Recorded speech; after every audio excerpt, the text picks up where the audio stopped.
अस्सलाम वालेकुम दोस्तों, आज हम एम्पेरिकल और मॉलिक्यूलर फार्मूले की एग्जांपल 2 को समझने जा रहे हैं, जिसमें प्रोग्रेस टेस्ट 1 सिन टेक्स्ट बुक के क्वेश्चन नंबर 3 को समझने जा रहे हैं, जिसमें कहा गया है a compound of carbon, hydrogen and nitrogen contains 66.7% carbon, 7.41% hydrogen and 25.9% nitrogen. The molecular mass of the compound was found to be 108. Number 1, find the empirical formula of the compound. Number 2, find the molecular formula of the compound. हमें कहा जा रहा है इस सवाल में कि एक कंपाउंड है जिसमें कार्बन, हाइड्रोजन और नाइट्रोजन शामिल हैं, जिसमें 66.7% कार्बन है, 7.41% हाइड्रोजन है और 25.9% नाइट्रोजन है। और साथ ही साथ उस कंपाउंड का मॉलिक्यूलर मास जो दिया गया है वो 108 है। और हमें कहा जा रहा है कि आप एम्पेरिकल फॉर्मूला मालूम करें और मॉलिक्यूलर फॉर्मूला मालूम करें। तो सबसे पहले हम इस न्यूमेरिकल को सॉल्व करने के लिए हम डेटा बनाएंगे। डेटा में हमें गिवन क्या क्या चीज़ें हैं। गिवन हमारे पास जो है वो परसेंटेज ऑफ कार्बन है जो कि 66.7% है, और परसेंटेज ऑफ हाइड्रोजन है जो कि 7.41% है, और परसेंटेज ऑफ नाइट्रोजन है जो कि 25.9% है। और हमें मॉलिक्यूलर मास दिया गया है कंपाउंड का जो कि 108 है, 108। और रिक्वायर्ड हमसे कहा जा रहा है कि आप एम्पेरिकल फॉर्मूला मालूम करें, और हमें कहा जा रहा है कि आप मॉलिक्यूलर फॉर्मूला भी मालूम करें। तो सबसे पहले हमें क्या करना होता है, मोल रेशो कैलकुलेट करना होता है परसेंटेज की मदद से। तो परसेंटेज हमारे पास जो है कार्बन की 66.7% है। मोल रेशो मालूम करने के लिए मैं 66.7% को कार्बन के एटॉमिक मास से डिवाइड करूंगा जो कि है 12।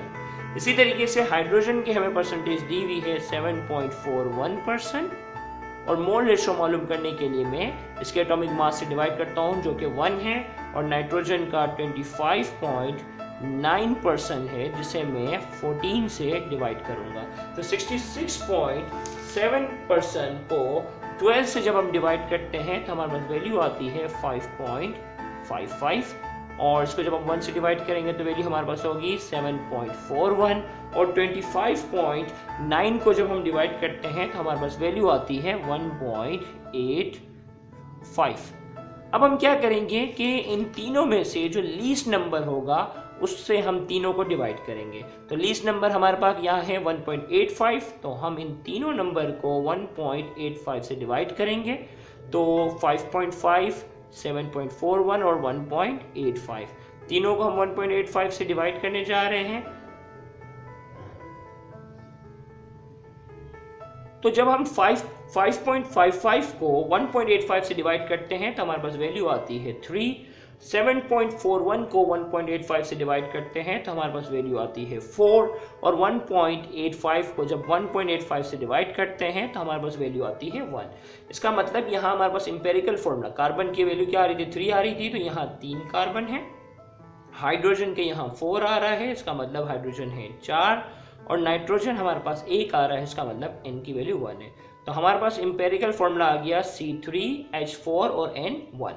अब एम्पेरिकल फॉर्मूला तो हमारे पास आ चुका है। अगर मॉलिक्यूलर फॉर्मूला पूछा गया है, जैसा कि सवाल में पूछा गया है, तो हमें मॉलिक्यूलर मास ऑफ कंपाउंड को हमें डिवाइड करना पड़ेगा कि एम्पेरिकल फॉर्मूले के मुताबिक यहाँ मास कितना बन रहा है। तो कार्बन एक होता है 12 के बराबर, और इसको हम 3 से मल्टीप्लाई करेंगे, फिर उसमें प्लस कर देंगे हाइड्रोजन। एक हाइड्रोजन होता है 1 के बराबर, 4 हैं तो यहाँ 4 हो जाएगा, और एक नाइट्रोजन जो होता है वो 14 के बराबर होता है। लिहाजा इन तमाम को हम प्लस करते हैं तो वैल्यू हमारे पास आ जाती है 54। तो 108 को जब हम 54 से डिवाइड करते हैं तो हमारे पास आंसर आता है 2 मोल। तो इस फॉर्मूले में अगर मॉलिक्यूलर फॉर्मूला हमें मालूम करना होता है तो 2 को जो कि मोल की वैल्यू होगी उसको हम एम्पेरिकल फॉर्मूले से मल्टीप्लाई करेंगे। एम्पेरिकल फॉर्मूला हमारे पास है C3H4 और N। जब हम 2 को इससे मल्टीप्लाई करते हैं तो हमारे पास कार्बन हो जाते हैं 6, हाइड्रोजन हो जाते हैं 8, नाइट्रोजन हो जाते हैं 2। ये हमारे पास जो है वो उस कंपाउंड का मॉलिक्यूलर फॉर्मूला है। अगर आपको हमारा ये लेक्चर समझ में आया है तो प्लीज़ आप हमारे चैनल को सब्सक्राइब ज़रूर करें जिसका नाम है सिनबॉट teaching. Thank you very much.